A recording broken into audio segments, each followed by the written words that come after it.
Hello everyone, welcome back to your channel. And आज के इस वीडियो लेक्चर में हम क्लास 10th के साइंस का चैप्टर नंबर 5 लाइफ प्रोसेसेस समझने वाले हैं। तो सबसे पहले देखते हैं कि लाइफ प्रोसेसेस का मतलब आखिर होता ही क्या है। लाइफ और प्रोसेसेस इस शब्द को अगर अलग अलग करके देखें तो इसका मतलब क्या होता है। लाइफ का मतलब कि जीवन, जिंदा रहना, जिंदगी। किसकी ज़िंदगी? लिविंग ऑर्गेनिजम्स की ज़िंदगी। एंड प्रोसेसेस का मतलब क्या होता है? प्रोसेस यानी कि हमारी कुछ प्रक्रियाएं, यानी कि लिविंग ऑर्गेनिजम्स की ऐसी कुछ प्रक्रियाएं जिनकी मदद से वो अपनी लाइफ को मेंटेन करते हैं एज वेल एज सस्टेन करते हैं। इसकी डेफिनेशन देखते हैं। Basic functions in living organisms that are necessary to maintain and sustain life. ठीक है, इन बेसिक फंक्शंस को कहते हैं हम हमारे लाइफ प्रोसेसेस। ठीक है, एंड ये लिविंग ऑर्गेनिजम्स हमारे कोई भी हो सकते हैं। हम इंसान हो सकते हैं, एनिमल्स हो सकते हैं, ट्रीज़, अमीबा, सिंगल सेल्ड होता है अमीबा, अमीबा पैरामीशियम। ये सारे के सारे लोग अपने क्या कहते हैं, लाइफ प्रोसेसेस करते हैं to maintain their life and sustain their life. ठीक है, अब इसमें कौन कौन से ऐसे बेसिक फंक्शंस आते हैं? तो बेसिकली हमारे पास 4 बेसिक फंक्शन हैं: nutrition, respiration, transportation and excretion. इस वीडियो लेक्चर में हम न्यूट्रिशन एंड थोड़ा बहुत ट्रांसपोर्टेशन समझने वाले हैं। एंड वीडियो के एंड में इससे रिलेटेड कुछ PYQs भी करेंगे लास्ट के 5-6 ईयर्स के। तो अभी वीडियो के एंड तक आप बने रहिएगा। अभी न्यूट्रिशन को डिटेल में समझते हैं। न्यूट्रिशन पर आते हैं। न्यूट्रिशन का मतलब होता है the process of obtaining and utilising food. Obtaining यानी कि फूड को खाना, उसको ऑब्टेन कर लेना। जैसे कि हमारे फूड में मौजूद होते हैं न्यूट्रिएंट्स, न्यूट्रिएंट्स जैसे कि फैट्स, प्रोटीन्स, कार्बोहाइड्रेट्स, उन सबको हम ऑब्टेन करते हैं एंड देन उसे यूटिलाइज करते हैं, यानी कि उसको डाइजेस्ट करके उसकी एनर्जी से अपने ग्रोथ करते हैं एज वेल एज अपने सेल्स को प्रिपेयर करते हैं। ठीक है, इस प्रोसेस को कहते हैं हमारा न्यूट्रिशन। एंड न्यूट्रिशन के 2 सब पार्ट्स आ जाते हैं, 2 सब टॉपिक्स आते हैं। कौन कौन से? Autotrophic nutrition and heterotrophic nutrition. Autotrophic nutrition का मतलब क्या होता है कि organisms prepare their own food, यानी कि जो हमारे ऑर्गेनिजम्स होते हैं वो अपना खाना खुद बनाते हैं अपने एनवायरनमेंट में मौजूद रॉ मटेरियल्स की हेल्प से। जैसे कि हमारे प्लांट हो गए, वो सनलाइट की मदद से, वाटर की मदद से, कार्बन डाइऑक्साइड की मदद से अपना खाना खुद प्रिपेयर कर लेते हैं। किस प्रोसेस से? फोटोसिंथेसिस के प्रोसेस से। ठीक है, अब इसके अंदर भी हमारे 2 सब टॉपिक्स आ जाते हैं, which is called photo autotrophic nutrition and chemo autotrophic nutrition. Photo autotrophic nutrition का क्या मतलब होता है? जिसमें organisms prepare food with the help of light energy. मतलब जैसे कि हमारे प्लांट्स हो गए, फोटोसिंथेसिस की मदद से। एंड क्या कहते हैं, फोटोसिंथेसिस में आपको क्या चाहिए होता है? Light energy, carbon dioxide, water. इसकी मदद से अपना खाना खुद बना लेते हैं। एंड इसमें एक एग्जाम्पल और याद करिएगा, सयानो बैक्टीरिया का। मैं लिख भी देता हूँ एग्जाम्पल, सयानो बैक्टीरिया। ये आपकी साइंस की NCERT में दे रखा है। सयानो बैक्टीरिया क्या है? ये इसका दूसरा नाम है ब्लू ग्रीन एल्गी। ठीक है, क्योंकि ये थोड़ा बहुत एल्गी जैसे दिखता है एंड इसके पास ब्लूइश ग्रीन कलर है। ठीक है, एंड इसकी सेल्स में भी क्लोरोफिल मौजूद होता है, जिसकी मदद से ये बिल्कुल प्लांट्स की तरह फोटोसिंथेसिस करते हैं। जी हाँ, फोटोसिंथेसिस करता है लाइट एनर्जी को यूज़ करके। अपने क्या कहते हैं, कार्बन डाइऑक्साइड एंड वाटर को ब्रेक करके ग्लूकोज बनाता है एंड उससे अपने आप को, उस एनर्जी को यूटिलाइज करता है। ठीक है, उस एनर्जी को ब्रेक डाउन करके यूटिलाइज कर देता है। कौन है ये? सयानो बैक्टीरिया। कीमो ऑटोट्रॉफिक न्यूट्रिशन पर आते हैं। इसमें क्या होता है कि organisms prepare food with the help of chemical energy, यानी कि केमिकल एनर्जी की मदद से अपना खाना वो खुद बना लेते हैं। जैसे कि कोई ऑर्गेनिज्म है जो सॉइल में मौजूद है, तो सॉइल के अंदर जो इनऑर्गेनिक कंपोनेंट्स होंगे उनको अपनी सेल्स के अंदर यूटिलाइज करके उन्हें ब्रेक डाउन करके उनसे एनर्जी लेगा। इनऑर्गेनिक कंपोनेंट्स जैसे कि हमारा अमोनियम हो गया, हमारा नाइट्रेट हो गया। ठीक है, इन सबको अपनी सेल्स में वो ले लेगा, एब्जॉर्ब करेगा एंड देन उसको ब्रेक डाउन करके एनर्जी ले लेगा। ठीक है, अब आ जाते हैं हमारे हेटरोट्रॉफिक न्यूट्रिशन पे। एक सेकेंड, कीमोटोट्रॉफिक का आपको एक एग्जांपल बता देता हूँ। एक एग्जांपल आप याद कर लीजिएगा, नाइट्रोबैक्टर। नाइट्रोजन का नाइट्रो एंड बैक्टीरिया का बैक्टर। ठीक है, एग्जांपल है इसका नाइट्रोबैक्टर। लिख देता हूँ मैं, चल नहीं रहा ये, नाइट्रोबैक्टर। अब हम आ जाते हैं हेटरोट्रॉफिक न्यूट्रिशन पे। हेटरोट्रॉफिक न्यूट्रिशन में क्या होता है कि जो हमारे ऑर्गेनिजम्स होते हैं that depend on others for their food. ठीक है, जैसे कि हम ह्यूमंस हो गए, हम दूसरे प्लांट्स पे एंड एनिमल्स पे डिपेंडेंट है फूड के लिए।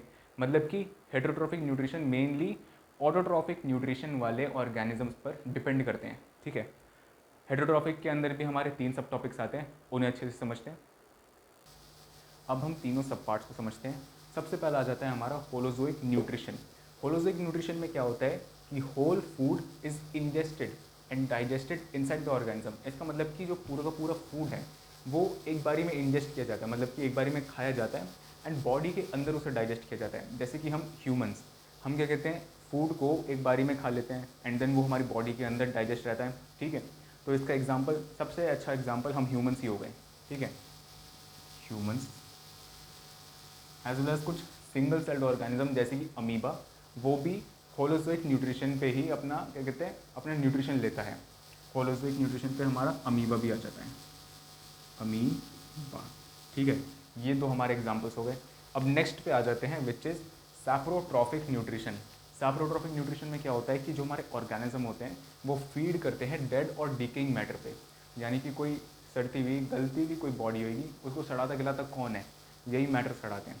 मतलब कि एक एग्जांपल ले लेते हैं हमारा ब्रेड का एग्जांपल। अब आपने अपने घर के कोने में एक ब्रेड का मोल्ड रख दिया, एक ब्रेड का टुकड़ा रख दिया, आप देखेंगे कि कुछ समय बाद उसके ऊपर फंगस जम चुकी है, ठीक है, फंगस उग चुकी है। अब वो फंगस क्या करेगी, उसके जो ब्रेड है, जो सड़ती हुई ब्रेड है, उससे अपना न्यूट्रिशन लेगी, ठीक है। अब ये न्यूट्रिशन भी कैसे होगा, food is digested outside the body. मतलब कि जो वो फंगस है वो अपनी बॉडी के बाहर उस फूड को डाइजेस्ट कर लेगी। मतलब आपको समझ नहीं आया, ये देख लीजिए। मतलब कि जो ब्रेड होएगी, ब्रेड के ऊपर हमारी फंगस लग चुकी है, अब वो फंगस क्या करेगी, अपनी बॉडी में से ऐसे जूसेस निकालेगी, ऐसे एंजाइम्स निकालेंगी जो उस ब्रेड को और सिंपलर क्या कहते हैं सब्सटेंसेस में तोड़ती रहेगी। एंड जब वो सिंपलेस्ट फॉर्म में टूट जाएंगी तब उसको ले लेगी अपनी बॉडी के अंदर, just to take the energy, ठीक है। मतलब कि डाइजेस्ट तो उसने अपनी बॉडी के बाहर कर लिया, लेकिन एनर्जी वो बॉडी के अंदर लेने के बाद ही होएगी। लेकिन हम लोग क्या करते हैं, हम लोग पहले इनटेक कर लेते हैं फूड को, फिर हमारी बॉडी के अंदर उसे डाइजेस्ट करते हैं, उसे सिंपलर पार्ट्स में ब्रेक करते हैं, ठीक है। फिर आ जाता है हमारा थर्ड, इसका एग्जाम्पल भी लिख देता हूँ मैं, फंगस। एंड हमारा एक सबसे अच्छा एग्जाम्पल मशरूम्स, जिसको हम खाते भी हैं, मशरूम्स, ठीक है। अब थर्ड पार्ट पे आ जाते हैं हमारा पैरासिटिक न्यूट्रिशन। पैरासिटिक न्यूट्रिशन मतलब कि आपको नाम से पता चल गया होगा, takes nutrition from other living organisms, यानी कि दूसरे जीते हुए ऑर्गेनिज्म से अपना फूड ले लेना। जैसे कि आपने जू सुने होंगे, जू क्या कहते हैं, किसी के जब सर पे आ जाते हैं, मतलब वो बॉडी तो ज़िंदा रहती है लेकिन जो ऑर्गेनिज्म उसके सर पे रहता है वो उससे अपना न्यूट्रिशन, अपना फूड लेते रहता है, ठीक है। वैसे ही हमारा दूसरा एग्जांपल हो गया, जैसे कि जो टेप वर्म्स हो गए, वर्म टेप वर्म्स, जो किसी बॉडी के अंदर रहते हैं, जैसे कि किसी के स्टमक में रहते हैं, ठीक है, स्टमक में, लिवर में, वो वहाँ से अपना न्यूट्रिशन, अपना न्यूट्रिएंट्स सारे खींचते रहते हैं एंड उस बॉडी को पता भी नहीं चलता है, ठीक है। ये आ जाते हैं हमारे पैरासिटिक न्यूट्रिशन में। एंड इसका एग्जांपल ले लेते हैं हम। सबसे पहला लाइसिस हो गया, लाइसिस। दूसरा हो गया हमारा टेप वर्म, टेप वर्म। अब चलते हैं न्यूट्रिशन इन प्लांट्स को समझने के लिए। न्यूट्रिशन इन प्लांट्स देखते हैं। It is mainly autotrophic, and autotrophic भी अगर बोले तो फोटो ऑटोट्रॉफिक, क्योंकि ये लाइट एनर्जी को यूज़ करते हैं अपना खाना बनाने के लिए। Make their own food by the process of photosynthesis. अब फोटोसिंथेसिस क्या होता है, इसको ब्रेक कर लेते हैं। फोटो का मतलब कि लाइट, ठीक है, एंड सिंथेसिस का मतलब कि टू पुट टुगेदर, या फिर किसी और भाषा में बताऊँ तो टू मेक समथिंग, ठीक है, मतलब कि लाइट की मदद से कुछ बना लेना, ठीक है, इसे कहते हैं हम फोटोसिंथेसिस। अब फोटोसिंथेसिस के लिए हमारे कौन कौन से रॉ मटेरियल्स यूज़ होते हैं, वो ये रहे सारे, यहाँ पर लिख भी देते हैं, रॉ मटेरियल्स। तो कौन कौन से हमारे रॉ मटेरियल्स है, सबसे पहले कार्बन डाइऑक्साइड, जो हमें हमारे एटमॉस्फेयर से मिल जाता है, ठीक है, कार्बन डाइऑक्साइड। फिर आ जाता है वाटर। वाटर जो है वो मौजूद होता है सॉइल में, ठीक है, सॉइल के अंदर जो थोड़ी बहुत नमी होती है उसको क्या करता है हमारा जो प्लांट है उसके रूट अपने अंदर एब्जॉर्ब कर लेते हैं एंड देन पूरे प्लांट में सर्कुलेट कर देते हैं।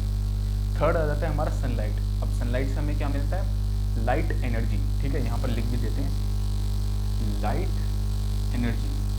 ये लाइट एनर्जी में बहुत यूज़ होती है। फिर आ जाता है हमारा क्लोरोफिल।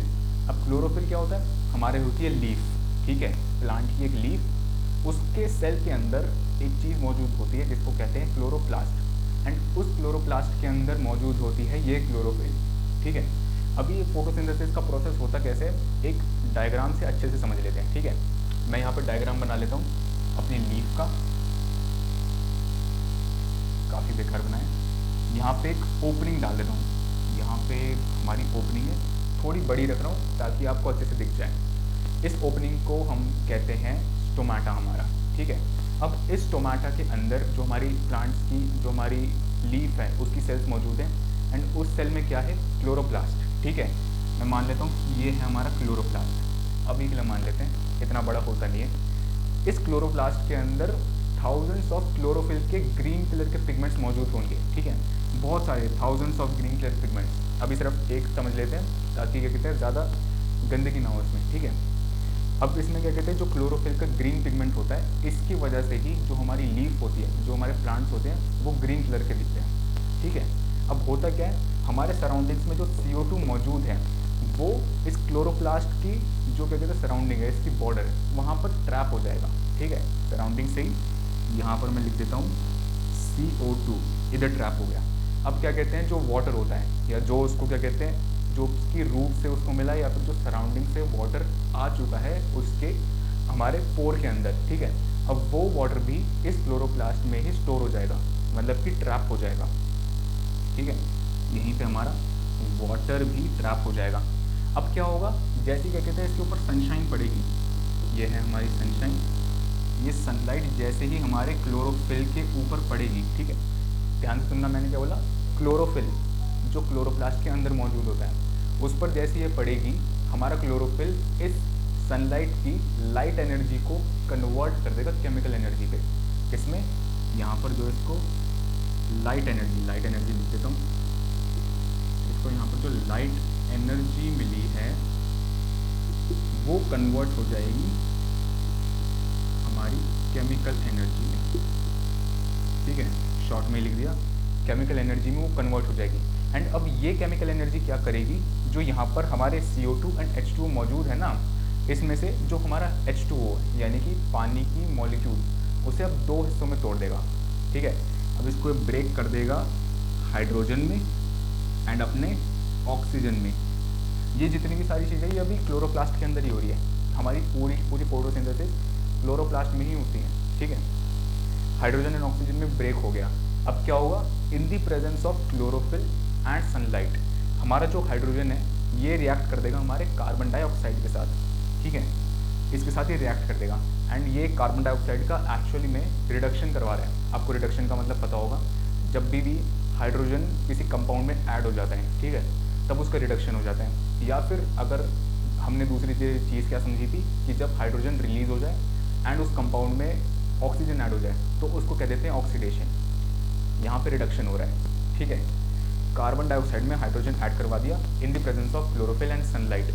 अब क्या होगा, इसी क्लोरोप्लास्ट के अंदर एक इनकी क्या कहते हैं रिएक्शन करने के बाद एक नई चीज़ बनेगी जिसे कहते हैं ग्लूकोज, ठीक है। यहीं पर न्यू चीज़ फॉर्म्ड, यहाँ पर मैं लिख देता हूँ फॉर्म्ड ग्लूकोज, आई होप दिख रहा होगा आपको, हाँ, ये चीज़ बन जाती है ग्लूकोज एंड इसका फॉर्मूला होता है C6H12O6। एंड आपने देखा होगा जो यहाँ पर ऑक्सीजन मॉलिक्यूल जो बच चुका है अब ये उड़ जाएगा, मतलब कि ये एज अ बाय प्रोडक्ट हमारे प्लांट से, हमारे क्लोरोफिल से रिलीज हो जाएगा, ठीक है, O2 रिलीज हो जाएगा एंड इसको ही हम इनहेल कर देते हैं। मतलब आपने देख लिया कैसे कार्बन डाइऑक्साइड को हमारा प्लांट यूज़ कर लेता है अपना खाना बनाने के लिए, अपना ग्लूकोज बनाने के लिए, एंड हमें दे देता है ऑक्सीजन, ठीक है। एंड थोड़ा बहुत पानी भी इसमें से रिलीज़ हो जाएगा, वाटर वेपर के फॉर्मेट पे थोड़ा पानी और रिलीज़ हो जाएगा, ठीक है। अब ये जो ग्लूकोज है ये एज अ ग्लूकोज रहेगा नहीं, क्योंकि इससे क्या कहते हैं हमारा थोड़ा बहुत जो लीफ है वो डैमेज वगैरह हो सकता है, वो प्लांट हमारा टूट सकता है। तो ग्लूकोज को वो स्टोर करता है एज स्टार्च, ठीक है। एंड यही स्टार्च जो है हमारे प्लांट में पूरे जगह सर्कुलेट होता है, उसको एनर्जी प्रोवाइड करता है, क्या कहते हैं रिपेयरमेंट करता है। एंड जो क्या कहते हैं जो फ्रूट भी बनते हैं, वेजिटेबल्स उसके ऊपर लगते हैं, उसमें भी इसका ही यूज़ होता है, इसकी मदद से ही बनता है, ठीक है। अभी आगे इसकी जो इसकी वो थी हमारी इक्वेशन, केमिकल इक्वेशन, वो मैं आपको दिखाता हूँ पूरे अच्छे से। अब वो अपनी इक्वेशन देख लेते हैं। हमारी इक्वेशन जो थी फोटोसिंथेसिस की वो बनेगी कुछ CO2, सबसे पहले कार्बन डाइऑक्साइड आया, उसको हमने रिएक्ट करवाया किसके साथ, हमारे वाटर मॉलिक्यूल्स के साथ, ठीक है, H2O के साथ, इन द प्रेजेंस ऑफ हमारे क्लोरोफिल CH, हमारे क्लोरोफिल एंड हमारी सनलाइट, ठीक है। अब जब हमने इसको इसमें रिएक्ट करवा दिया था तो हमारा जो कार्बन डाइऑक्साइड था ये हो गया था रिड्यूस, एंड रिड्यूस होने के बाद ये बन चुका था हमारा ग्लूकोज, जो चीज़ हमें चाहिए थी। एंड ग्लूकोज का फॉर्मूला ध्यान से देख लेना, होता है C6H12O6। इसको आप याद कर लो, ठीक है, ये बहुत इंपॉर्टेंट है। ये बन जाते हैं हमारा ग्लूकोज, एंड इसका बाय प्रोडक्ट हमारा बन जाता है ऑक्सीजन, जो हवा में उड़ जाता है, एंड ये हमारे यूटिलाइजेशन के लिए काम आ जाता है, ठीक है।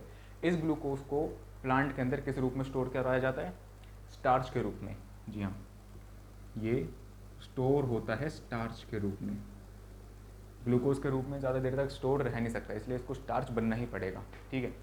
अब आ जाते हैं हमारे स्टोमेटा के ऊपर। एक सेकेंड, मैं इसको आपको बता देता हूँ कि इसका जो बैलेंस्ड वर्जन है इस इक्वेशन का वो कैसे याद रखना है।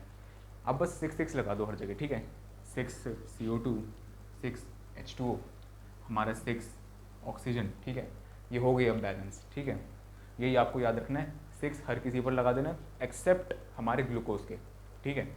अब नीचे आ जाते हैं स्टोमेटा पे। स्टोमेटा क्या होता है, tiny pores like structure present on the surface of leaves. हमारे लीव्स के ऊपर जो टाइनी पोर्स होते थे, जहाँ से क्या कहते हैं गैसेज एक्सचेंज होती थी, उन्हें स्टोमेटा कहते हैं, ठीक है। अब ये करते क्या हैं, इनके दो काम होते हैं मेनली। सबसे पहले एक्सचेंज ऑफ गैसेस, जो मैंने अभी बताया। दूसरा होता है ट्रांसपीरेशन। ट्रांसपीरेशन का मतलब क्या होता है, removes extra water as water vapour. जो सा भी पानी एक्स्ट्रा बच जाता है, ठीक है, उसको एज अ वाटर वेपर ये अपने अंदर से रिलीज़ कर देते हैं, ठीक है। अब एक बार ही देख लेते हैं इनका स्ट्रक्चर कैसे होता है। ये है हमारी गार्ड सेल, ठीक है। अब इस गार्ड सेल के आसपास से इसको सराउंड करती हैं हमारी एपिडोम सेल। एक बार मैं आपको अच्छे से दिखा देता हूँ अपने लैपटॉप से। ये होता है हमारा, अच्छे से दिखाता हूँ, ये है हमारे स्टोमेटा, ठीक है। अब ये स्टोमेटा को आसपास से आप देखेंगे कि एपिडर्मल सेल जो है वो इसको सराउंड करती है, ठीक है। एंड इसी हमारे स्टोमेटा में आपको दिख जाएगा कि क्लोरोप्लास्ट यहाँ पर मौजूद है, एंड क्लोरोप्लास्ट के अंदर ही हमारा क्लोरोफिल होता है, जो हमारे फोटोसिंथेसिस के लिए काम आता है। अब आप समझेंगे कि यार ये जो हमारा स्टोमेटल पोर है, यार ये खोलेगा बंद होगा, अभी मैं आपको बताऊंगा कि ये क्यों होता है। यार इसमें से गैसेस एक्सचेंज करने का आखिर मतलब ही क्या हुआ, तो देख लो। जब भी क्या कहते हैं इस पोर में से, यानी कि जो इसके बीच में आपको स्पेस दिख रहा है, इसमें से गैसेस एक्सचेंज होती हैं, ये पूरे लीफ में सर्कुलेट होती है। मतलब कि पूरे लीफ में और भी जगहें होंगी ना जहाँ पे हमारा जो क्लोरोप्लास्ट है वो मौजूद होगा। अब उस क्लोरोप्लास्ट के अंदर ये जो कार्बन डाइऑक्साइड है वो ट्रैप हो जाएगा, एंड उस क्लोरोप्लास्ट से ऑक्सीजन जो है निकल के सारे जितने भी पोर्स हैं उसमें से बाहर आ जाएगा, ठीक है। ये क्या कहते हैं आपके NCERT में तो नहीं है, लेकिन ये डाउट मुझे खुद हो रहा था, इसलिए मैंने सोचा कि आप सबको भी बता देता हूँ। ऑलराइट, वैसे आपने इसका स्क्रीनशॉट ले लिया होगा। ये होता है आपका स्टोमेटा। अब देखते हैं आगे हमारा क्या कहते हैं क्लोज स्टोमेटा कब होता है एंड ओपन स्टोमेटा कब होता है, ये समझते हैं। जब भी हमारे स्टोमेटा जब सूखा रहता है, ठीक है, जब उसके ऊपर पानी नहीं होता तो वो क्लोज रहता है, ठीक है, वो पिचका हुआ सा रहता है। अब जैसे ही उस पर पानी पड़ जाता है, उसके ऊपर वाटर आ जाता है, वो एब्जॉर्ब कर लेता है, तो वो फूल जाता है, ठीक है। यानी कि जैसे ही प्लस वाटर हुआ, वाटर ऐड हुआ, तो हमारा स्टोमेटा खुल गया, एंड उसके जो पोर्स हैं वो ओपन हो चुके हैं, ओपन स्टोमेटल पोर्स। अब क्या हुआ, जैसे ही वाटर इसमें से निकल गया तो वो वापस से ऐसे श्रिंक हो जाएगा, ठीक है, -H2O। एंड ये हो ही क्यों रहा है, मतलब वाटर निकल रहा है, वाटर आ रहा है, ये हो क्यों रहा है। तो देखो, जब दिन का टाइम होता है, जब फोटोसिंथेसिस चल रही होती है, उस समय जो है हमारा स्टार्च प्रोडक्शन भी अच्छा खासा होता है। अब जब स्टार्च प्रोडक्शन होता है, मतलब कि ग्लूकोज बनता है, स्टार्च प्रोडक्शन रहता है, तब हमारा जो है जो ऑस्मोटिक प्रेशर है वो भी अच्छा खासा बना रहता है। एंड उस ऑस्मोटिक प्रेशर की वजह से हमारा पानी जो है वो क्या कहते हैं उसके अंदर मौजूद रहता है, उस पोर्स में मौजूद रहता है, तभी वो हमेशा ओपन रहती है। एंड दिन के टाइम में अच्छे से एयर गैसेज जो भी हैं पास होती रहती है, अच्छे से ट्रांसपिरेशन चलती रहती है, ऑलराइट। एंड जैसे ही रात का टाइम आता है, अब क्या कहते हैं, फोटोसिंथेसिस बंद हो चुकी है, जो हमारे ग्लूकोज बन रहा था, ग्लूकोज से जो स्टार्च बन रहा था, अब उसके लेवल्स ड्रॉप कर चुके हैं। उसके लेवल्स ड्रॉप करें, इसका मतलब कि हमारा जो ऑस्मोटिक प्रेशर है वो कम हो चुका है, एंड जैसे ही वो कम हुआ हमारे वाटर लेवल्स भी कम हो गए, एंड वाटर लेवल कम हो गए मतलब कि वो अब श्रिंक हो जाएगा, ठीक है। एंड क्या कहते हैं, हमारा जब ये श्रिंक हो जाएगा, अब इसमें से कभी भी हमारी जो गैसेज हैं वो आर पार होती रहेंगी, हमारी गैसेज एक्सचेंज होंगी, ट्रांसपिरेशन भी चलता रहेगा, ठीक है। क्योंकि ये वैसे मतलब प्रॉपरली एकदम सील्ड पैक टाइट नहीं होते, थोड़ी बहुत जगह इनमें तभी भी बनी रहती है हमारी रेस्पिरेशन करने के लिए। अब रेस्पिरेशन क्या होता है, ये एक अलग से थोड़ी चीज़ आपको बता देता हूँ।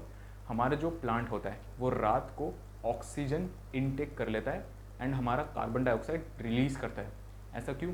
क्योंकि रात को वो कर रहा होता है रेस्पिरेशन। अब उसने भाई पूरे दिन भर में जितना ग्लूकोज बनाया, जितना स्टार्च बनाया, अब उसकी एनर्जी को यूटिलाइज़ करने के लिए, उसे ब्रेक डाउन करने के लिए, पूरे प्लांट में अच्छे से क्या कहते हैं उसको ब्रेक करके एनर्जी यूटिलाइज़ करने के लिए हमें अब उसके अंदर ऑक्सीजन भी डालना ही पड़ेगा, इसलिए वो रेस्पिरेशन करता है रात को। लेकिन क्या कहते हैं, ये बैलेंस्ड आउट रहता है कि जितना वो प्रोड्यूस कर रहा है उतना, उससे थोड़ा सा कम ही ये ऑक्सीजन लेता है, ठीक है। इसकी कोई घबराने वाली बात नहीं थी। तो ये चीज़ हमारी होती थी। अब आगे बढ़ते हैं, अब डेजर्ट प्लांट्स पर आ जाते हैं। डेजर्ट प्लांट में क्या है यार, ये होते हैं डेजर्ट में, वहाँ पे बहुत ज़्यादा हीट रहती है, एक्सेस में हीट रहती है। उधर ये अपना स्टोमेटा खोल ही नहीं सकते, डे टाइम में तो बिल्कुल नहीं, क्योंकि अगर खोल दिया तो उनके अंदर का जितना भी वाटर है वो सारा इवेपोरेट हो जाएगा, दिक्कत हो जाएगी। तो वो क्या करते हैं, वो अपने फोटोसिंथेसिस को दो भागों में सेपरेट कर लेते हैं। सबसे पहले वो करते क्या है कि नाइट टाइम में अपना स्टोमेटा खोलते हैं, क्योंकि उस टाइम पे क्या कहते हैं सूरज तो रहता नहीं है, मतलब इवेपोरेट ज़्यादा हो नहीं पाएगा। तो नाइट टाइम में क्या करते हैं, स्टोमेटा खोल के वो अपने क्या कहते हैं CO2 अपने अंदर ले लेते हैं। CO2 एंटर कर जाता है एंड अपने रूट्स से पानी को एब्जॉर्ब कर लेते हैं, ठीक है। एंड ये दोनों चीज़ें उनमें आने के बाद बना देती हैं मैलिक एसिड। क्या बनाती हैं? Malic acid. ओ सॉरी, गलत कर दिया, MALIC। ये बना देती है मैलिक एसिड। अब होता क्या है, ये मैलिक एसिड बंद हो जाता है एंड उनके अंदर जाकर स्टोर हो जाता है, ठीक है, ये स्टोर करके रखती है। अब जब अगले दिन जब डे टाइम होता है, डे टाइम में क्या करते हैं, जब ये क्या कहते हैं अपने अंदर ये मैलिक एसिड तो स्टोर करके रखते हैं, उस समय इन्हें सनलाइट मिल जाती है।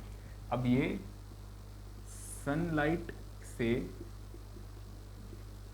लाइट एनर्जी को, शॉर्ट में लिख देता हूँ, लाइट एनर्जी को एब्जॉर्ब कर लेते हैं, ठीक है।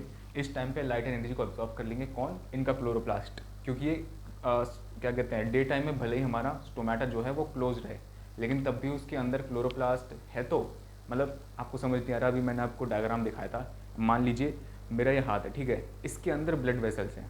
अब मैं आपको ये थोड़ी ना बोलूँगा कि मेरे हाथ पर ब्लड वेसल्स हैं, मैं तो ये बोलूँगा हाथ में ब्लड वेसल्स हैं। आप उसी तरीके से मैं आपको बताना चाह रहा था कि हमारे स्टोमेटा में हमारे क्लोरोप्लास्ट मौजूद रहते हैं, ठीक है, डिफरेंस समझिएगा। अब यहाँ पे सनलाइट हमको मिल गई, लाइट एनर्जी हमने एब्जॉर्ब करवा ली, एंड उस लाइट एनर्जी को एब्जॉर्ब करवा के ये जो मैलिक एसिड है, इन दोनों का जब हम रिएक्शन करवा देते हैं, तब हमें मिल जाता है हमारा ग्लूकोज, जो हमारे प्लांट को चाहिए होता है। ग्लूकोज का फॉर्मूला C6H12O6, एंड यही ग्लूकोज स्टार्च के फॉर्म में स्टोर हो जाएगा एंड वो एनर्जी के रूप में कैक्टस में हमारे यूज़ हो जाएगा। इसका सबसे पॉपुलर एग्जांपल कैक्टस ही है, इसलिए मैंने वो लिखा भी नहीं, ठीक है।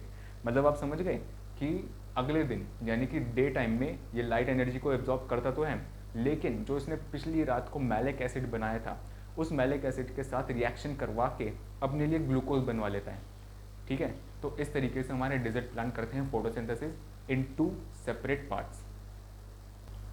अब न्यूट्रिशन इन अमीबा देख लेते हैं। न्यूट्रिशन इन अमीबा कैसे होता है कि जो इसकी सूडोपोडिया होती है, यानी कि जो इसकी एक्सटर्नल सेल मेम्ब्रेन होती है, ये वाली, जिसको हम फॉल्स फीट भी कहते हैं, जिसकी मदद से हमारा अमीबा जो है वो अपने फूड तक जाता है, अपनी मोबिलिटी से, अपने मूवमेंट के लिए एंड अपने फूड को कैप्चर करने के लिए यूज़ करता है, ठीक है। अब ये क्या करेगा, जैसे ही इसके पास कोई फूड पार्टिकल आएगा, वो वहाँ तक अपने फॉल्स फीट की मदद से चल कर जाएगा एंड देन उसको इसी की मदद से कैप्चर कर लेगा, ठीक है। एंड उसको वो ले लेगा अपने फूड वैक्यूल के अंदर, ठीक है, इसे कहते हैं फूड वैक्यूल। अब फूड वैक्यूल में क्या होगा, फूड वैक्यूल में होते हैं कुछ chemicals which will break the food, and उसमें से जो यूज़फुल चीज़ें होंगी वो उसके साइटोप्लाज्म में स्टोर हो जाएंगी। किस प्रोसेस के थ्रू? हमारे डिफ्यूजन के प्रोसेस के थ्रू। ठीक है, तो हमारे डिफ्यूजन के प्रोसेस में आखिर होता क्या है, इसमें हमारी जो अमीबा की स्किन होती है वो एक सेल मेम्ब्रेन के थ्रू सेल मेम्ब्रेन की तरह काम करती है। ठीक है, अब जो ऑक्सीजन होता है जो पानी में होता है, ठीक है, वो इसकी स्किन के अंदर चले जाता है, एंड जो कार्बन डाइऑक्साइड होता है वो इसकी स्किन के क्या कहते हैं बाहर आ जाएगा। ठीक है, क्योंकि ये एज अ मेम्ब्रेन काम कर रही है। अब फिर जो इसके क्या कहते हैं ये चीज़ होती है, मतलब गैसेस का इंटरचेंज, इस प्रोसेस को कहते हैं डिफ्यूजन। ठीक है, अब यहाँ पर जो अनडाइजेस्टेड फूड होता है वो क्या कहते हैं हमारा अमीबा बाहर थ्रो आउट कर देगा। ठीक है, वो अब रिलीज़ हो जाएगा, एंड जैसे कि यहाँ पे रिलीज़ हो गया, एंड अब क्या कहते हैं जो इसकी न्यूट्रिशन थी वो कंप्लीट हो चुकी है। अब आगे देखते हैं। अब न्यूट्रिशन इन पैरामीशियम देखते हैं। न्यूट्रिशन इन पैरामीशियम में क्या होता है, सबसे पहले समझते हैं कि पैरामीशियम दिखता कैसा है। इसकी एक फिक्स्ड शेप होती है and contain many hair like structure, मतलब कि इसकी एक फिक्स्ड शेप हो जाएगी ऐसी कुछ। आपके क्या कहते हैं जो NCERT की बुक है उसमें अच्छा एक डायग्राम दे रखा है, मैं ऐसी रफ डायग्राम बना के आपको बता रहा था। ठीक है, एंड इसके आसपास बहुत सारे हेयर लाइक स्ट्रक्चर्स हैं। ठीक है, ऐसे हेयर लाइक स्ट्रक्चर्स इसके ऐसे निकल रखे हैं, राइट। अब इन हेयर लाइक स्ट्रक्चर को कहते हैं हम सीलिया। क्या कहते हैं? सीलिया। अब ये सीलिया क्या करता है, ये पुश करता है फूड मटेरियल को टू ओरल ग्रूव, मतलब कि कोई सा भी एक फूड मटेरियल यहाँ पर आ गया तो ये सीलिया क्या करेंगे, उसको ट्रैप करेंगे एंड आगे पुश करते रहेंगे अपने, जब तक ये ओरल ग्रूव के अंदर ना चले जाए। अब जैसे ये ओरल ग्रूव के अंदर चले जाएगा, अंदर होगा वैक्यूल। अब वैक्यूल में इसकी डाइजेशन स्टार्ट हो जाएगी। ठीक है, अंदर क्या कहते हैं digested in the food vacuole. ठीक है, and absorb into cytoplasm. अपने आप क्या कहते हैं आप अंदर जाके ब्रेक डाउन होएगा, वैक्यूल में डाइजेस्ट होगा अच्छे से, इसको क्या कहते हैं इसकी एनर्जी निकाल ली जाएगी, एंड जो हमारा फूड अनएब्जॉर्ब रहेगा या फिर वेस्ट रहेगा उसको हम क्या कहते हैं एनल पोर से रिलीज़ कर देंगे। इसे कहते हैं हमारा एनल पोर, एंड यहाँ से हमारा जितने भी अनडाइजेस्टेड पार्टिकल्स होंगे वो सारे रिलीज हो जाएंगे। ठीक है, यहाँ पे हमारा ओरल ग्रूव इसको कहते हैं एंड इससे एनल पोर कहते हैं। ओरल ग्रूव से फिर जैसे थोड़ा अंदर जाता है, फिर वहाँ पर आ जाता है गुलेट। ठीक है, गुलेट आपके क्या कहते हैं बुक में था नहीं, ओरल ग्रूव्स के जैसे अंदर चले जाता है उसे कहते थे गुलेट। फिर उसके बाद चले जाते हैं हमारे वैक्यूल में, वैक्यूल से डाइजेस्ट होने के बाद चले जाता है साइटोप्लाज्म में, एंड एकदम एंड में जो अनडाइजेस्टेड होता है वो निकल जाता है एनल पोर से। ठीक है, आगे बढ़ते हैं। Human digestive system, human digestive system पर आते हैं। अब जैसे हम हमारा फूड इंजेस्ट करते हैं यानी कि उसको खाते हैं, जैसे लेते हैं, सबसे पहले हम उसको माउथ के थ्रू ही जाना पड़ता है। माउथ में हमारी 3 चीज़ें आती है, teeth, tongue and saliva. Teeth हमारा मैकेनिकली च्यू करता है हमारे फूड को। ठीक है, एंड उस फूड को सिंपलर पार्टिकल्स में तोड़ देता है, एंड टंग उसको काम करती है उसको टर्न करने का एंड उसको क्या कहते हैं अंडर पुश करने का। ऑलराइट, उसके बाद सलाइवा, हमारे जो सलाइवरी ग्लैंड्स होते हैं उसमें से सलाइवा निकलता है। ऑलराइट, एंड उस सलाइवा के अंदर होता है हमारा एक chemical which is called salivary amylase, also called ptyalin. इसको याद कैसे रखेंगे? TYALYN, टायालिन, और बस स्टार्टिंग में पी लगा देना है। ठीक है, अब ये क्या करता है कि जो हमारा स्टार्च होता है, स्टार्च को माल्टोस में ब्रेक कर देता है। स्टार्च जो क्या कहते हैं थोड़ा बहुत कॉम्प्लेक्स है, उसे माल्टोस में जो एक सिंपल शुगर है उसमें ब्रेक कर देता है। ठीक है, क्योंकि हमारे डाइजेशन जो है ये इसका काम ही क्या है कि जो हमारा कॉम्प्लेक्स फूड है उसको ब्रेक कर करके उसे एकदम सिंपलर फॉर्मेट में लाना है, जिससे मतलब इतना वो क्या कहते हैं इतना पतला इतना छोटा उसका पार्टिकल हो कि वो हमारे ब्लड वेसल से पूरे क्या कहते हैं बॉडी में अच्छे से फ्लो कर जाए एंड हर एक सेल को उससे न्यूट्रिशन मिल जाए। ठीक है, अब फिर ईसोफेगस पे आते हैं। अब जैसे हमारे माउथ से खाना स्टमक तक जा रहा होता है, हमारा ईसोफेगस उसे पुश करता है। कैसे? जैसे जो हमारा हाफ डाइजेस्टेड फूड मतलब कि जो भी आपने च्यू कर रखा है वो जैसे हम क्या कहते हैं निकलते हैं तो वो हमारा जो ईसोफेगस है उसे पैरास्टाल्टिक मूवमेंट से उसे नीचे भेजता है, यानी कि वो क्या कहते हैं रिलैक्स करता है, फिर स्ट्रेच करता है, स्ट्रेच रिलैक्स ऐसे कर करके उसे स्टमक तक पहुंचा देता है। ठीक है, अब स्टमक क्या होता है हमारा? Stomach is a J shaped organ. ठीक है, एक जे शेप्ड ऑर्गन जिसके अंदर गैस्ट्रिक ग्लैंड्स होते हैं। गैस्ट्रिक ग्लैंड्स मतलब कि कुछ टिश्यूज जो होते हैं गैस्ट्रिक ग्लैंड्स, एंड वो गैस्ट्रिक जूसेस को रिलीज करते हैं। कौन कौन से गैस्ट्रिक जूसेस होते हैं हमारे? Pepsin, HCl and mucus. इन्हें याद करने का एक तरीका बता देता हूँ, MPH से आप याद कर लो। ठीक है, MPH आपको दिख रहा है ना? हाँ, यानी कि माइल्स पर आवर, आपको पता होगा ये MPH से आप याद कर लो, M से होगा म्यूकस हमारा, P से हमारा पेप्सिन, H से HCl, ठीक है। पेप्सिन समझते हैं क्या होता है। पेप्सिन यूज़ होता है प्रोटीन को डाइजेस्ट करने के लिए, एंड ये तभी एक्टिवेट होता है जब इसके आसपास एक एसिडिक इन्वायरमेंट हो, ठीक है। बिना एसिडिक इन्वायरमेंट के ये अपना काम कर ही नहीं पाएगा। तो एसिडिक एनवायरनमेंट को बनाने के लिए हमारे स्टमक में HCl क्या कहते हैं रिलीज होता है, ठीक है। HCl क्या करता है, अब एसिडिक एनवायरनमेंट बना कर दे देता है, एंड हमारा पेप्सिन अब प्रोटीन को डाइजेस्ट कर पाता है, मतलब कंप्लीटली नहीं, तो पार्शियली डाइजेस्ट कर पाता है, ठीक है। फिर उसके बाद अब आप देखेंगे कि जो HCl है वो एसिडिक है एक नेचर में, ठीक है, एसिडिक है हमारे नेचर में। तो अगर वो हमारे स्किन पर लग रहा है, मतलब कि वो हमारे स्किन को ख़राब कर सकता है ना। अपनी स्किन को बचाने के लिए हमारे स्टमक की एक इनर लेयर होती है जिसे बोलते हैं म्यूकस, ठीक है। म्यूकस वो लेयर होती है प्रोटेक्ट इनर लेयर, हमारी क्या कहते हैं स्टमक को अंदर से वो प्रोटेक्ट कर लेती है फ्रॉम HCl, ठीक है। अब जब खाना हमारे स्टमक से नीचे निकल जाता है वो तभी एंटर कर जाता है हमारे स्मॉल इंटेस्टाइन में, लेकिन जैसे ही वो स्मॉल इंटेस्टाइन में एंटर ही करता है, और भी क्या कहते हैं आसपास के ऑर्गन्स होते हैं, जैसे कि हमारा लिवर हो गया, हमारे क्या कहते हैं पैनक्रियास हो गए, जो भी क्या कहते हैं अभी और अपने जूसेस डालेंगे ताकि फूड फर्दर और अच्छे से और क्या कहते हैं उसको डिवाइड कर सकें, ठीक है, उसे ब्रेक कर सकें। कैसे होगा देखते हैं। जो लिवर है, लिवर अपना बाइल जूस डालेगा, ठीक है, बाइल जूस को सिक्रीट करेगा। बाइल जूस क्या करता है, एमल्सिफिकेशन ऑफ फैट्स। एमल्सिफिकेशन का मतलब होता है कि बिग ग्लोब्यूलर जो हमारे कंपोनेंट्स होते हैं, ठीक है, बिग ग्लोब्यूलर हमारे पार्टिकल्स होते हैं, उन्हें स्मॉल एकदम छोटा पार्टिकल, मतलब कि इतना छोटा कि वो अच्छे से एब्जॉर्ब हो पाए हमारी स्किन के अंदर, ठीक है, उतने पार्टिकल में, ड्रॉपलेट लाइक पार्टिकल में ब्रेक करने को एमल्सिफिकेशन कहते हैं, ठीक है। यानी कि फैट्स का एमल्सिफिकेशन करता है एंड एल्कलाइंस द फूड। अभी देखिए हमारा जो फूड है वो स्टमक से होता हुआ है, ठीक है, एंड स्टमक में था HCl है एसिडिक, एंड अगर वही एसिडिक नेचर हमारे फूड का भी रहे जो नीचे आएगा तो वो क्या कहते हैं हमारे दूसरे ऑर्गन को डैमेज कर सकता है, ठीक है। तो हमारा लिवर क्या करता है, अपना बाइल जूस से उस फूड को अल्कलाइन नेचर में कन्वर्ट कर देता है, मतलब कि सेफ बना देता है हमारे आगे के ऑर्गन्स के लिए, ऑलराइट। अब फिर पैनक्रियास आता है। पैनक्रियास अपने पैनक्रियाटिक जूसेस निकालते हैं। वो कौन कौन से होते हैं, पैनक्रियाटिक अमाइलेज, हमारा ट्रिप्सिन, एंड देन हमारा लिपेज। इसको कैसे याद कर सकते हैं, इसको याद करने के लिए एक निमोनिक, आपने एक मीम सॉन्ग सुना होगा टुलिप टिप टिप, उससे हम कर सकते हैं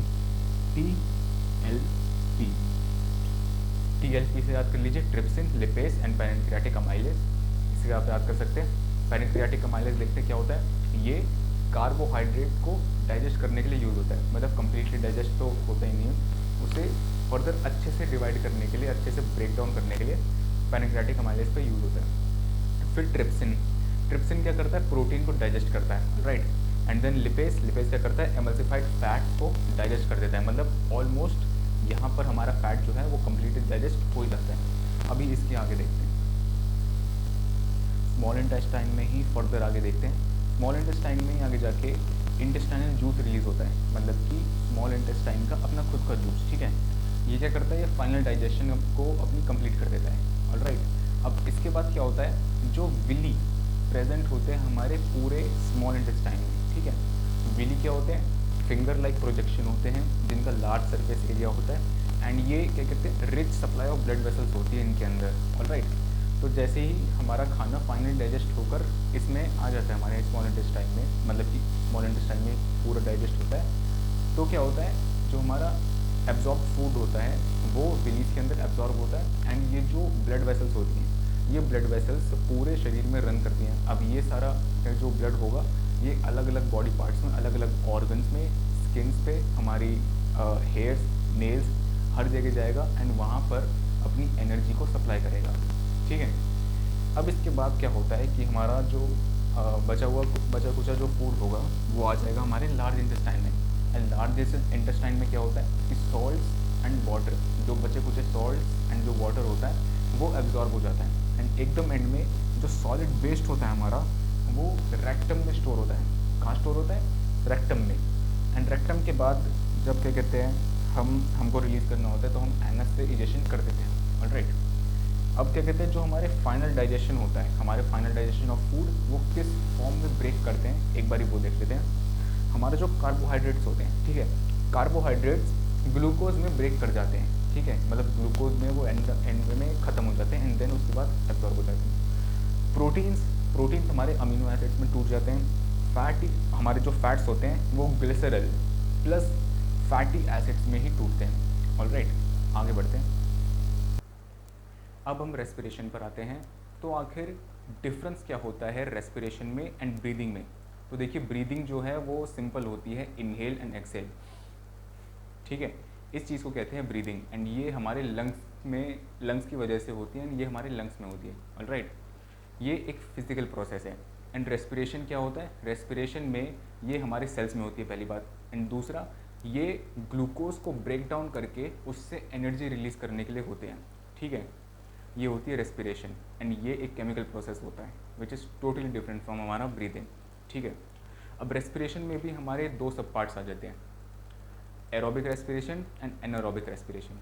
एरोबिक रेस्पिरेशन मतलब कि इन द प्रेजेंस ऑफ ऑक्सीजन हमारी रेस्पिरेशन हो रही है एंड इसमें हमारी जो एनर्जी है वो यूजुअली ज़्यादा होती है, ठीक है, हमारे एनारोबिक रेस्पिरेशन से। एंड इसमें जो हमारे बाय प्रोडक्ट्स होते हैं, यानी कि जो एंड में हमें प्रोडक्ट्स मिलते हैं, वो बेसिकली कार्बन डाइऑक्साइड हो सकते हैं या फिर वाटर हो सकते हैं। ऑलराइट, एंड एनारोबिक में क्या होता है? ये without the presence of oxygen ये क्या कहते हैं, रिएक्ट करते हैं, ठीक है। एंड इनकी जो एनर्जी होती है वो वे लेसर देन होती है हमारे एरोबिक रेस्पिरेशन से। ऑलराइट, अब क्या कहते हैं, इनके कुछ एग्जांपल्स देख लेते हैं, मतलब समझ लेते हैं कि कौन सा रेस्पिरेशन किस में होता है, ठीक है। हमारे पास ये एग्जांपल है, मैंने क्या कहते हैं यहाँ पर दो एग्जांपल ले रखे हैं ह्यूमन बॉडी के, ठीक है। एंड एक एग्जांपल अलग से ले रखा है यीस्ट के लिए। तो अभी समझते हैं कि हो क्या रहा है। हमारी बॉडी में क्या कहते हैं जो सेल्स होती हैं उसमें ग्लूकोज तो होता ही है, ठीक है, उनमें मौजूद होता है, हमारी सेल्स में ग्लूकोज रहता है, ठीक है। अब वो ग्लूकोज जाता है हमारी सेल की साइटोप्लाज्म में, हमारे सेल में साइटोप्लाज्म होगा, ग्लूकोज वहाँ जाएगा एंड वहाँ पर जाने के बाद ये ब्रेक हो जाएगा पायरोवेट में एंड थोड़ी बहुत मिनिमल सी एनर्जी में, ठीक है। अभी क्या कहते हैं 3 कार्बन में ब्रेक हो चुका है। ये पायरोवेट जो है ये हमारा एक 3 कार्बन कंपाउंड होता है एंड ग्लूकोज क्या है हमारा एक 6 कार्बन कंपाउंड, ठीक है, ये भी लिख देते हैं, एक 6 कार्बन कंपाउंड। और जो क्या कहते हैं ब्रेकिंग हो रही है ना यहाँ पे 6 कार्बन कंपाउंड की 3 कार्बन कंपाउंड में ग्लूकोज की पायरोवेट से, इस प्रोसेस को कहते हैं ग्लाइकोलिसिस। क्या कहते हैं? ग्लाइकोलिसिस, ठीक है। मतलब साइटोप्लाज्म में ग्लूकोज ब्रेक हो जा रहा है पायरोवेट में एंड एक एनर्जी भी हमारी as a by product release हो रही है। ऑलराइट, अभी पहले समझ लेते हैं हमारे ह्यूमन बॉडी के लिए एरोबिक रेस्पिरेशन में, ठीक है, मतलब कि इन दी प्रेजेंस ऑफ हमारा ऑक्सीजन। अभी हमारा क्या कहते हैं जो पायरोवेट है, ठीक है, ये अभी साइटोप्लाज्म में बैठा हुआ है, ठीक है। अब वो देखेगा कि यार जो ऑक्सीजन है वो तो प्रेजेंट है, ठीक है, तो वो ट्रांसपोर्ट हो जाएगा हमारे माइटोकॉन्ड्रिया में। ऑलराइट, एंड माइटोकॉन्ड्रिया में आने के बाद वो ऑक्सीजन के साथ रिएक्ट कर देगा एंड रिएक्ट करने के बाद हमें ये कंपाउंड्स मिलने वाले हैं, ठीक है, carbon dioxide, water and energy, जिसमें जो CO2 है, ठीक है, ये हमें नहीं चाहिए, ये हम एक्सेल आउट कर देंगे, ठीक है, ये एक्सक्रीट आउट कर देंगे। हमें एनर्जी चाहिए एंड यहाँ पे हमें मैक्सिमम एनर्जी मिलती है। क्यों? क्योंकि ये एकलौता एरोबिक रेस्पिरेशन है। यहाँ की एनर्जी होती है हमारी 38 ATP, ठीक है। ATP एनर्जी के लिए क्या कहते हैं एक सिंबल है, मतलब कि एनर्जी को दर्शाने के लिए हम ATP का यूज़ करते हैं इस चैप्टर में। आगे आ जाते हैं, अब आ जाते हैं एनारोबिक में। ये भी सेम हमारे मसल्स में ही होंगी, हमारी बॉडी के लिए, हमारी बॉडी का एग्जांपल है ग्लूकोज हमारे सेल्स में, ठीक है, वो ब्रेक कर जाएगा पायरोवेट में प्लस थोड़ी बहुत एनर्जी निकल जाएगी। लेकिन अब क्या होगा, वो देखेगा कि यार एनारोबिक रेस्पिरेशन हो रहा है, लैक ऑफ ऑक्सीजन, मतलब ऑक्सीजन है लेकिन थोड़ा बहुत है। तो वो क्या करेंगे कि जो हमारी कुछ कुछ मसल्स होंगी, जैसे कि जो बहुत ज़्यादा हड्डियों से जो चिपकी रहती है उस टाइप की जो मसल्स है, वहाँ पर क्या कहते हैं ये आना स्टार्ट कर देंगे, ठीक है। एंड वहाँ पर आकर जो ये क्या कहते हैं रिएक्ट करके बनाएंगे वो होगा हमारा लैक्टिक एसिड प्लस एनर्जी, ठीक है। एंड जब ये लैक्टिक एसिड बहुत ज़्यादा क्या कहते हैं एक जगह पर कंसनट्रेट होती रहेगी तो वहाँ पर हमें क्रैम्प्स आएंगे, ठीक है। लैक्टिक एसिड फॉर्मेशन की वजह से ही हमें क्रैम्प्स का सामना करना पड़ता है एंड इस प्रोसेस को हम लैक्टिक एसिड फर्मेंटेशन भी कह सकते हैं। फर्मेंटेशन क्यों? क्योंकि समझो जो हमारी एनारोबिक रेस्पिरेशन है ना उसका दूसरा नाम है फर्मेंटेशन, ठीक है, तो इसको याद रखना, इसको हम लैक्टिक एसिड फर्मेंटेशन भी कह सकते हैं। ऑलराइट, अब हम एग्जांपल ले लेंगे यीस्ट का, ठीक है। अब यीस्ट में जो यीस्ट की सेल होती है वहाँ पर भी ग्लूकोज होता है, ठीक है। अब यीस्ट में साइटोप्लाज्म भी होता है, अब यीस्ट के साइटोप्लाज्म में ग्लूकोज जाएगा एंड ब्रेक हो जाएगा पायरोवेट में एंड एनर्जी में, ठीक है। लेकिन अब वो देखेगा कि यार यहाँ तो एनारोबिक रेस्पिरेशन हो रही है, यहाँ पे मतलब कि एब्सेंस ऑफ O2 है, मतलब O2 है ही नहीं, बिल्कुल भी नहीं है। तो वो क्या करेगा कि यार वो अब साइटोप्लाज्म में ही बैठा रहेगा, वो कहीं और किसी जगह ट्रांसपोर्ट नहीं होने वाला, वो साइटोप्लाज्म में ही रहने वाला है और वहीं पर रिएक्ट करके इथेनॉल प्लस कार्बन डाइऑक्साइड बना देगा। इथेनॉल, थोड़ी कार्बन डाइऑक्साइड एंड वाटर, ठीक है, सॉरी एंड एनर्जी। यहाँ पर क्या कहते हैं 2 ATP की ही एनर्जी रिलीज होने वाली है, ठीक है। 2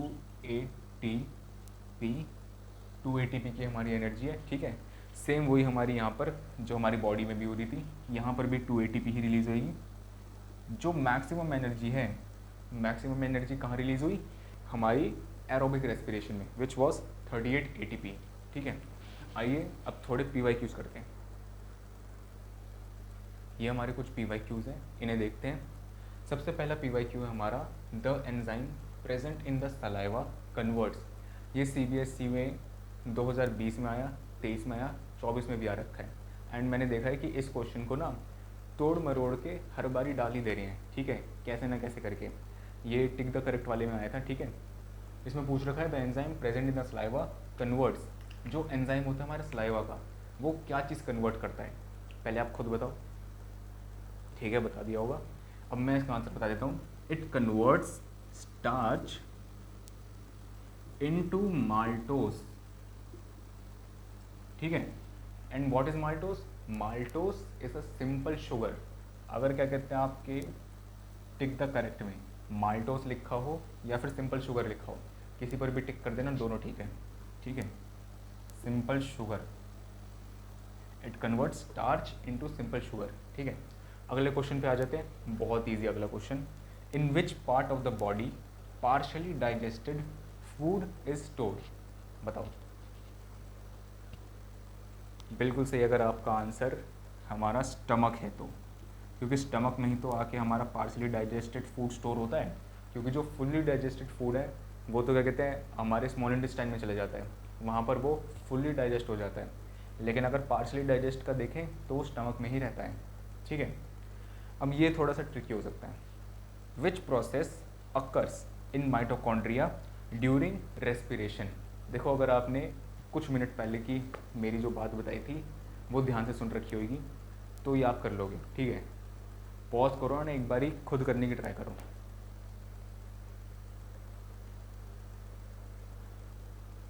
मैं बता देता हूँ। Break down of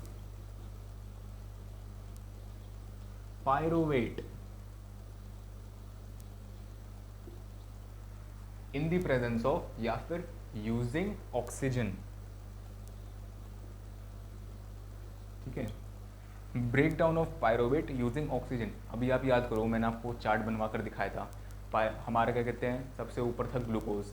glucose cytoplasm में गया, साइटोप्लाज्म में वो 2 भागों में टूट गया, अपने पायरोवेट में एंड क्या कहते हैं थोड़ी बहुत एनर्जी में।